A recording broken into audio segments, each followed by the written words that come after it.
Alright, so I want to explain poverty and homelessness.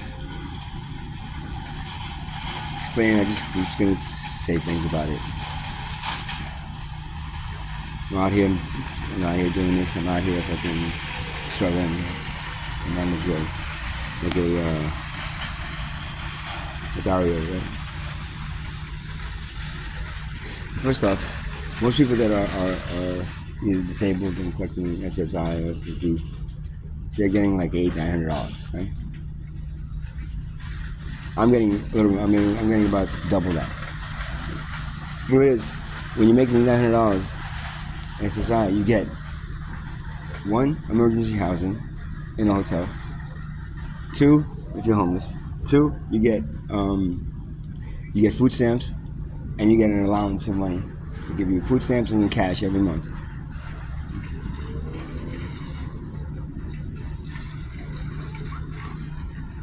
You get help from social services. But when you're making the amount of money that I'm making, they say, well, you're making too much money to run any of these programs. So the door's over there, and they don't help. They refuse your help. The thing about it is that me and that person that's making $900 a month and getting food stamps and getting emergency housing and getting all this other stuff, right? We're in the same position because they're getting help. They're making less money getting help. Right? So that brings them up to the same level as I am. I'm getting no help and taking this money and then spending $100 a night, $100 to $140 a night. Or actually now on the weekends it's up to 100 and with hotels.com I was able to get a hotel room for Friday and Saturday for $180 a night.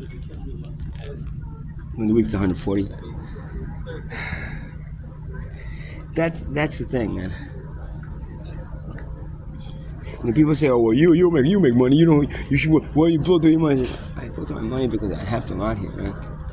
I overspend on food. I overspend on getting out of this, either the intense cold or the intense heat, and just feeling normal again. I feel normal. I'm able to buy food.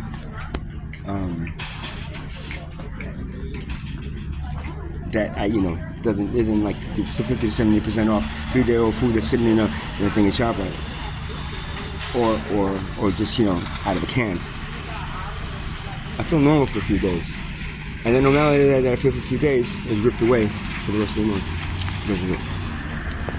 And somebody that's making $100 a month, by getting food stamps and getting supportive housing, emergency housing, and getting this and getting all these things.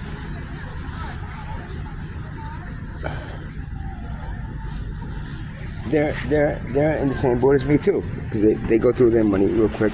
A lot of them end up selling the food stamps for cash, and they have the cash for a little bit longer, and then they end up having nothing for the rest of the month. So me and them are in the same exact boat. It's not that you make so much more, and you shouldn't be out there. You should be able to afford an apartment. Really? I can't. Apartments are way too expensive. An apartment would cost me my entire check. A room in a rooming house would cost me at least half the check, which then leaves me the rest of the the rest of it. Plus anything else that I have to add on to it.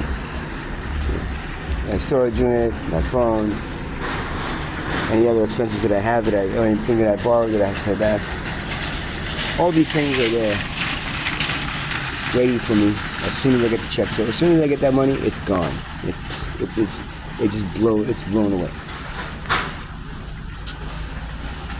I use medical marijuana to help me with the lingering symptoms from the Guillain-Barré syndrome, and that is incredibly expensive as well.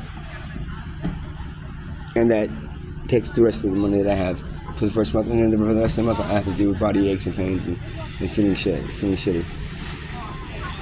Unless somebody is kind enough to donate some money to me, but now everybody has just turned their backs on me. I don't get a response from anybody anymore. Nobody's like me. You're like you're a church trying to promote something. You're a nonprofit that's asking for donations. That's okay. But somebody that's homeless, so I refer to panhandling. And you want to do that, by the way. And it's not like I go up to people and ask them for money. I sit with a little sign that says homeless and hungry, and I just sit there and wait by where cars are passing by and stopping. And they're making a few dollars here and there from people. But then, yesterday, someone saw me doing it. A police officer saw me doing it.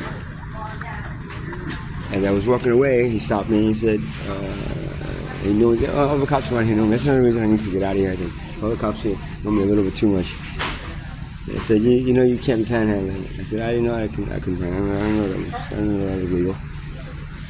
Yeah, you can't be panhandling. It's in the city ordinance. You can't panhandle. I said, why? Well, it's city ordinance. So he gave me a ticket. The ticket is free. He didn't tell me the thing, but somebody else told me that's what these tickets cost. Between $150 and $250 to charge you. I made $4. Now I gotta pay $250 on it. You see how this is homelessness. It is we're cast out from society. So when we try to come back for a little bit because we have a little money, they charge us twice as much to suck the money right out of us, and then for the rest of the month. And this is why people have to revert to stealing. This is why people have to revert to things that they don't want to do. This is why people have to revert just to survive. And this is what poverty is, and this is how poverty will always be. That's my life. Hey bro, how are you? How you doing?